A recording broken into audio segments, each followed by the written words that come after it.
Afternoon. So just maybe a word on the three guys coming back. Brilliant to have Dan back and James and Will and what they bring to the camp. Yeah, obviously we're a little bit depleted, minus our internationals, so it's good to have all these players coming back and being available. So it's good for the team, but it's good for them as well as individuals. Do you know what I mean? It's been a long road back, so yeah, it's really healthy. And on Dan, you obviously played hooker yourself. It was a different era, but how do you rate him as a hooker compared to the rest of the top out hookers in the world? Oh, he's up there with the best, Dan. In fairness to him, yeah, he was really going well. Unfortunately, he picked up that injury.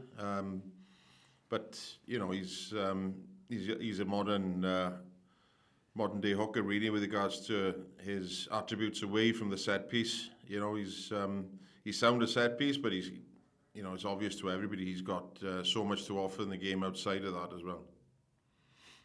There was discussion last week about whether Ty Furlong might be held back in Leinster to give him some more minutes, but has he gone away with Ireland?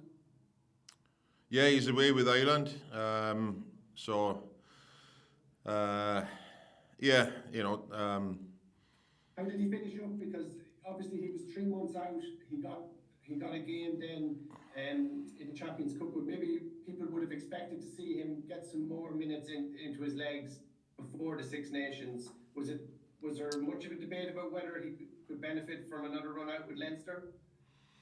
Yeah, I think discussions have been taking place between Leo and the Irish team management. So they're aware of the situation, and it's always a tricky one to talk around. But yeah, ideally, I think he would have. I think Ty himself would have liked to have had a few more playing minutes under his belt before going into the Six Nations campaign. It's the same for all players, I think. You get into the rhythm of playing week in, week out, and your game improves as a result. And so listen, it's not an ideal situation sometimes, and you've just got to get on with it. Very good. Congratulations on the win over Bath, and it's a clean sweep in the pool. What was the review from that match? What were the positives and negatives you took out of it? Well, the big positive was on the back of the negative after the start we had, probably. It sort of took that to kick us into gear, and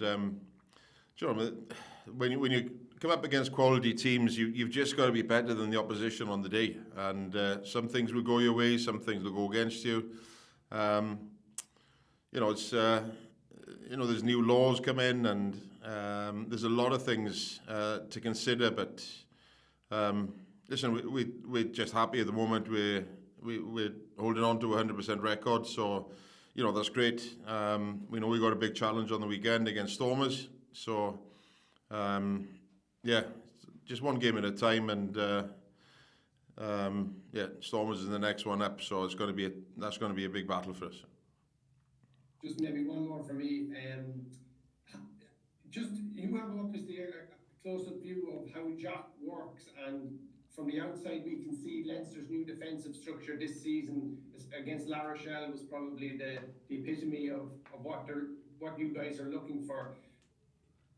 Has it been much of a change? Have you seen much of a change in the rugby personality of the guys on the field? As in, have they become nastier? Do they need to be more Springbok-like, or to play that sort of defensive system?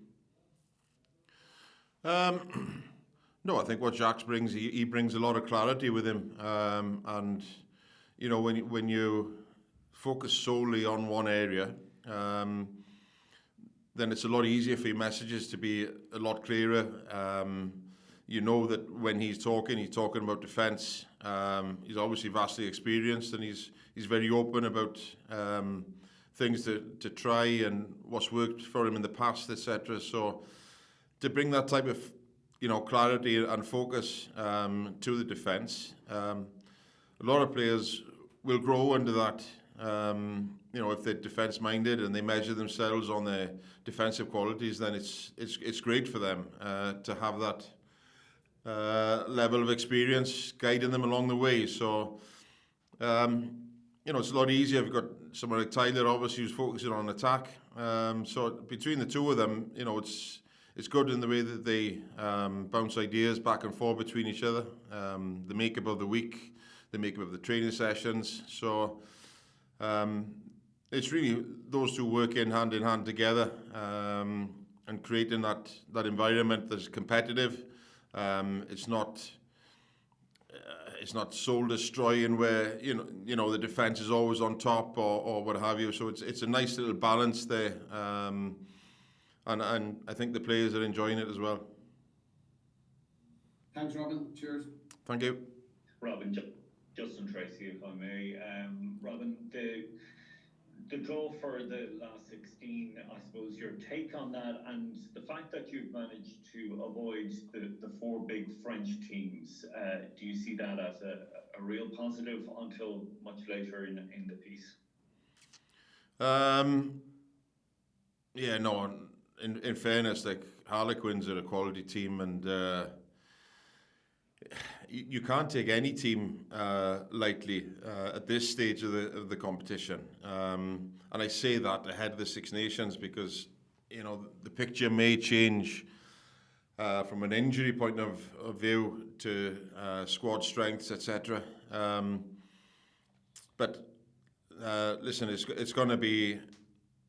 There's no easy games left these days. You've got to be on it, and. Thankfully on the weekend we were good enough to claw ourselves back into the game and get our noses ahead and stay there. But there's no easy games. I just happened to be watching the Saracens Cast game, and even though Cast reportedly had a second string team, they were good enough on the day to beat Saracens at home. So there's quality teams in abundance, and you can't take anybody lightly. So I'd be loath to say that there's a right or a wrong side of the draw. Yeah, you can look at it from a Toulouse point of view, I suppose, because they're the informed team. But I think other than that, any team on their day can take it. Just obviously very positive news with the update on the three lads coming back. But just Hugo Keenan came off very late on, and he seemed to be struggling with a lower leg injury. Any word on him, or is he okay? No, well, obviously we've lost Hugo to the camp now, so I couldn't fill you in on there, but he didn't seem that bad. So we'll wait to see him in a green shirt. And just a final one from me. There was reports that comments on the social media channels had to be turned off because of just some pretty nasty things that were being said at coaches and players. Can you kind of fill us in a little bit more on that, or elaborate on that, Robin? And without getting into the detail, but what was the main reason for taking that step?